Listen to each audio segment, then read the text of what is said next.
Hey the guys, welcome back to the new video. तो यार तुम सभी को पता है कि पोकेमॉन के अंदर काफ़ी सारी चीज़ें डार्क और क्रीपी होती है।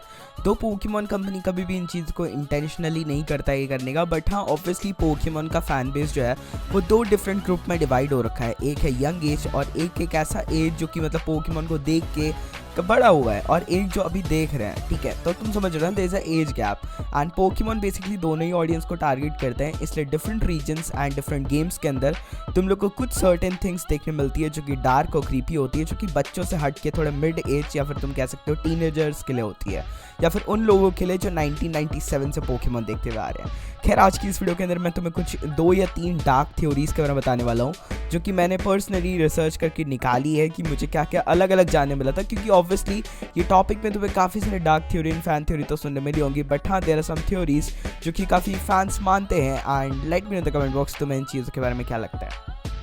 काफ़ी लोग ऐसा कहते हैं कि डिटो म्यू का क्लोन है, ठीक है, लेकिन इसमें कुछ नया नहीं है। अब नई बात यह है कि कुछ लोग का ये मानना है कि एक्चुअली में जो अपना डिटो है ना उसको म्यू से इंटेंशनली बनाया गया था।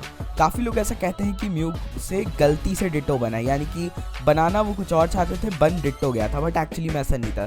देयर इज अ थ्योरी कि एक पोकेमॉन वॉर हुई थी, जिसके बारे में 2-3 थ्योरी और भी है जो कि मैं आगे तुम्हारे साथ डिस्कस करूँगा, जो कि थोड़े साल पहले हुई थी। तो उस वॉर में क्या हुआ था, काफ़ी पोकेमॉन्स ने पार्ट लिया था, एंड उसके अंदर काफ़ी सारी पोकेमॉन स्पीसीज एक्सटिंक्ट होने को आ गई थी।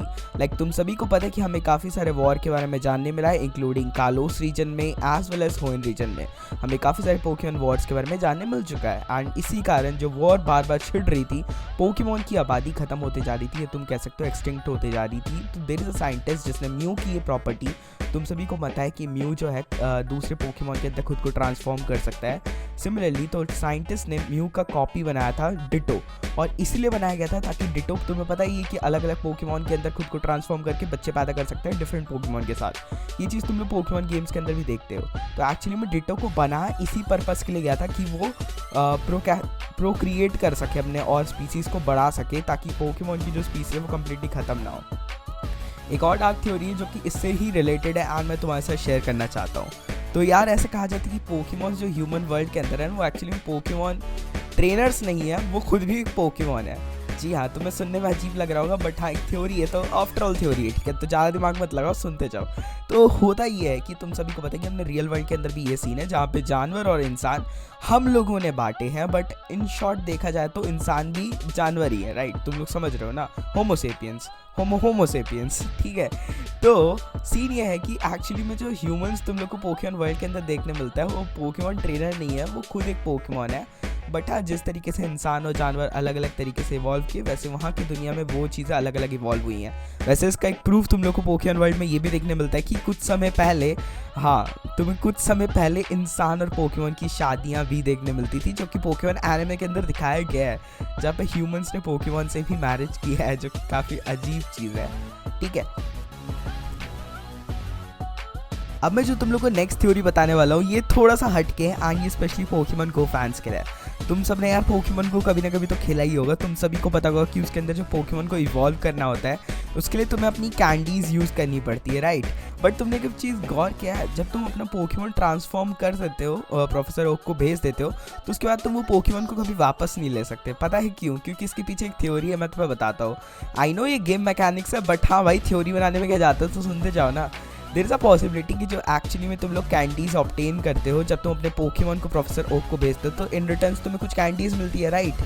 और वो कैंडीज़ का तुम इवॉल्व करने में यूज़ कर सकते हो, या फिर कुछ मूव सिखाने में, ठीक है। तो एक्चुअली में वो जो कैंडीज़ होती है वो तुम्हारे ही पोकेमॉन को मार के बनाई जाती है, यानी कि तुम एक्स्ट्रा पोकेमॉन जो प्रोफेसर ओक को भेजते हो ना, ये सिर्फ पोकेमॉन गो फैंस के लिए, बाकियों को समझ नहीं आएगा। तो जो तुम एक्स्ट्रा, मान लो तुम्हारे पास 5 पिकाचू है, तुमने 4 को भेज दिया, तो उन 4 पिकाचू को मार के तुम्हें 4 कैंडी मिली है। कुछ इस तरीके से तुम लोग सोच सकते हो। एक और पोकेमॉन थ्योरी है, आई डोंट नो ये इतनी पॉपुलर है कि नहीं है, शायद से तुम में से कुछ लोगों ने सुनी भी हो, बट हाँ मेरे लिए नहीं थी, तो मैं तुम लोग के साथ शेयर करना चाहता हूँ। तुमने पोकेमॉन गेम्स में तुमने आइटम पड़े हुए देखे होंगे ना, ज़मीन पे गिरे पड़े रहते हैं, जो कि हम लोग पिक करते हैं बेसिकली जब हम लोग गेम्स खेलते हैं। तो पोकेबॉल मिलता है, हमें पोशन मिलता है, और भी काफ़ी सारे आइटम्स मिलते हैं। तो तुमने सोचा वो आइटम्स वाला वहाँ पे आता कैसे? क्योंकि भाई अपने आप कोई चीज़ें तो प्रकट हो नहीं जाती, ठीक है। तो सीन ये होता है ना कि एक्चुअली में जो ट्रेनर्स जो ट्रैवल करने के लिए निकले हुए होते हैं उनको जब कोई मार देता है, कोई वाइल्ड पोकेमॉन, या फिर उनकी नेचुरल डेथ हो जाती है, ऑब्वियसली अगर मान लो ऐश केचम ट्रैवल कर रहा है, ठीक है, एंड बाई चांस वो मर गया एक रैटेटा के हाथों, तो भाई उसके आइटम का क्या होगा, वो वहीं पे पड़ा रहेगा। तो इसीलिए भाई कहा जाता है कि वो जो एक्चुअली में तुम पोकेबॉल और पोशंस वगैरह जो देखते हो वो एक्चुअली में मरे हुए ट्रेनर्स के रिमेन्स है, जो कि वो अपने ट्रैवल के साथ लेके जा रहे थे, बट वो उनसे गिर गए, खो गए, या फिर वो मर गए बेसिकली। ये थ्योरीज थी जो कि मुझे मिली थी। खैर इनमें से जो 2-3 थ्योरी थी मुझे काफ़ी इंटरेस्टिंग लगी। लाइक डिटो वाला फैक्ट मुझे काफ़ी इंटरेस्टिंग लगा था, एज वेल एज जो मैंने तुम्हें ये वाला फैक्ट बताया था कि ह्यूमंस और पोकेमॉन की शादी वाला। खैर या light me in the comment box तुम्हें कैसा लगा ये